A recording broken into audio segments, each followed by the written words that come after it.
Simmered beef and potatoes is a Japanese comfort food made with thinly sliced beef and tender baby potatoes, gently cooked in a richly seasoned broth and simmered until the liquid evaporates. Simple to prepare and full of homey flavor. This is perfect for everyday cooking. Cut the thinly sliced beef into 2-inch pieces. Heat the oil in a pot or deep frying pan over medium heat.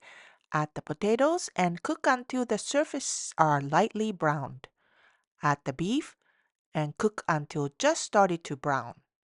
Pour in the water, cover and simmer for 15 minutes until the potatoes are tender.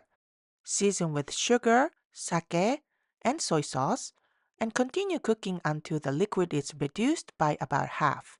Add the mirin and cook until most of the liquid has evaporated.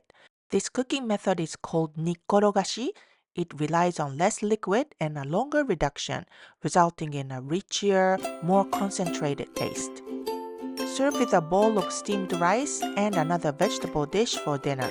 Savory, slightly sweet, and deeply satisfying. We hope you give this comforting dish a try. 美味しい。美味しいね。